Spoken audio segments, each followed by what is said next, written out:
بہت بار سنا ہوگا، بار بار سنا ہوگا، ہزار بار سنا ہوگا آپ نے اس کلمے کا ذکر کہ جو اس کلمے کو پڑھ لے دوزخ کی آگ، جہنم کی آگ اس پر حرام ہو جاتی ہے۔ سیدنا عثمان بن عفان رضی اللہ عنہ سے یہ بھی مروی ہے، وہ کہتے ہیں میں نے رسول اللہ صلی اللہ علیہ وسلم کو یہ فرماتے ہوئے سنا، میں ایک ایسا کلمہ جانتا ہوں کہ جو آدمی دل کی سچائی کے ساتھ اس کو کہے گا وہ آگ کے حق میں حرام ہو جائے گا، یعنی جہنم کی آگ کا یہاں ذکر ہے کہ جہنم کی آگ اس پر حرام ہو جائے گی۔ یہ سن کر سیدنا عمر رضی اللہ عنہ نے کہا میں بتلاتا ہوں کہ وہ کلمہ کون سا ہے، وہ تو کلمہ اخلاص ہے کہ اللہ تعالیٰ نے جس کے ذریعے حضرت محمد صلی اللہ علیہ وسلم اور آپ صلی اللہ علیہ وسلم کے صحابہ کو عزت بخشی، وہ کلمہ تقویٰ ہے جو اللہ کے نبی صلی اللہ علیہ وسلم نے اپنے چچا ابو طالب کی موت کے وقت ان پر پیش کیا تھا، اور وہ ہے لا الہ الا اللہ کی شہادت دینا۔ ہزاروں بار سنا ہوگا، لیکن اس کے ساتھ ایک شرط آئی ہے، وہ ہے اخلاص۔ اخلاص کیا ہے؟ اخلاص کا لفظ آیا خالص سے۔ جب یہ خالص اللہ تعالیٰ کی رضا کے لیے پڑھا جائے تو اس کا مفہوم اتنا بڑا ہے کہ جتنا اس پر بیان کیا جائے اتنا کم ہے، جتنا لکھا جائے اتنا کم ہے۔ کیونکہ جب اخلاص کے ساتھ ایک بندہ کہہ دیتا ہے لا الہ الا اللہ محمد رسول اللہ، گویا کہ اس نے خود کو ہر طرح کے شرک سے پاک کر لیا۔ حالانکہ حالات یہ ہیں مومن مسلمانوں کے بھی کہ لا الہ الا اللہ ہم کہتے بھی ہیں اور طرح طرح کے شرک میں ملوث بھی ہیں۔ شرک کی اقسام یہ ایک الگ اور مستقل موضوع ہے، لیکن اس کلمے کو اخلاص کے ساتھ پڑھ لینا یہ واقعی جہنم کی آگ کو ہم پر حرام کر دیتا ہے۔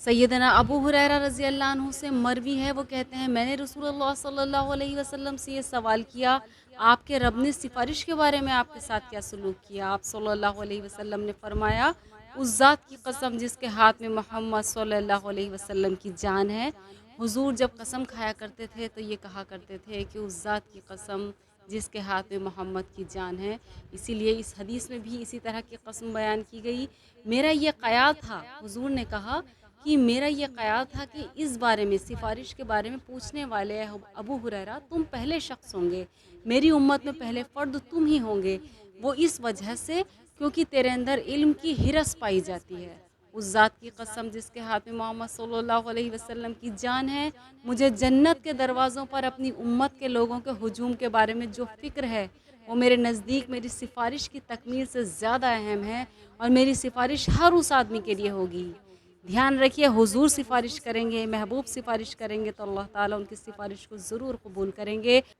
اور حضور کی سفارش ہر اس شخص کے لیے ہوگی جو لا الہ الا اللہ کی شہادت اس طرح دے۔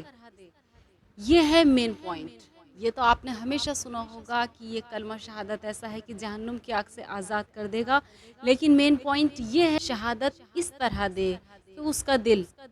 اس کی زبان کی اور اس کی زبان اس کے دل کی تصدیق کر رہی ہو، اس کا دل اس کی زبان کی اور زبان اس کے دل کی تصدیق کر رہی ہو، کیونکہ جب دل مان جاتا ہے اخلاص تبھی آتا ہے اور عمل تبھی ہوتا ہے۔ اسی لیے ایک چھوٹی سی بات میں ساری دنیا سما دی گئی کہ جس نے اخلاص کے ساتھ کہہ دیا لا الہ الا اللہ محمد رسول اللہ،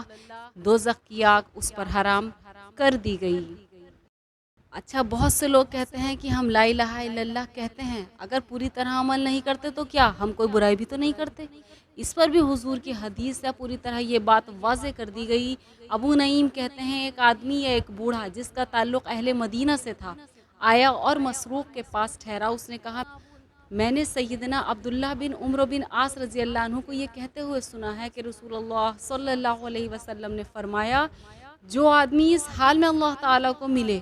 کہ وہ اس کے ساتھ کسی کو شریک نہ ٹھہراتا ہو تو اس عمل کی وجہ سے کوئی قطع اس کو نقصان نہیں دے گی، لیکن جو بندہ اس حال میں مرا کہ وہ اللہ تعالیٰ کے ساتھ کوئی شریک ٹھہراتا ہو تو اس عمل کی وجہ سے کوئی نیکی اس کو فائدہ نہیں دے گی۔ یہ نہ سمجھیں کہ جس کو آپ نیکی سمجھ رہے ہیں اور حضور کے لائف سٹائل پر کوئی عمل ہی نہیں، لا الہ الا اللہ پر کوئی عمل ہی نہیں، اور آپ اپنے حساب سے کیے گئے کام کو نیکی سمجھتے ہیں، تو دھیان رکھیے کہ اگر آپ اللہ کے ساتھ شریک ٹھہراتے ہیں تو اس کو اس بندے کو کسی بھی نیکی کا اور کوئی فائدہ نہیں ہوگا۔ اسی طرح سیدنا معاذ بن جبل رضی اللہ عنہ سے مروی ہے کہ رسول اللہ صلی اللہ علیہ وسلم نے فرمایا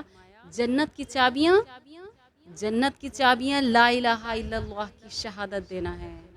لا الہ الا اللہ محمد رسول اللہ۔ یہ بات دل کے اخلاص کے ساتھ کہہ دینے کے بعد اپنے دل اور اپنے عمل کو شرک سے کس حد تک بچانا ہے، اس حدیث سے واضح ہوتا ہے کہ سیدنا عبداللہ بن عباس رضی اللہ عنہ سے روایت ہے کہ ایک آدمی نے نبی کریم صلی اللہ علیہ وسلم سے کہا جو کچھ اللہ چاہے اور آپ چاہیں۔ آپ صلی اللہ علیہ وسلم نے اسے فرمایا کیا تو نے مجھے اللہ کے ساتھ شریک کر دیا؟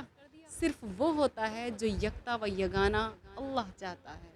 جب اس مقام پر ہمارا کلمہ پہنچ جائے کہ دل، روح، دماغ اور عمل ہر طرح کے شرک سے پاک ہو جائے تو یقیناً یہ کلمہ ہمیں دوزخ کی آگ سے بچا لے گا۔ جزاک اللہ خیر۔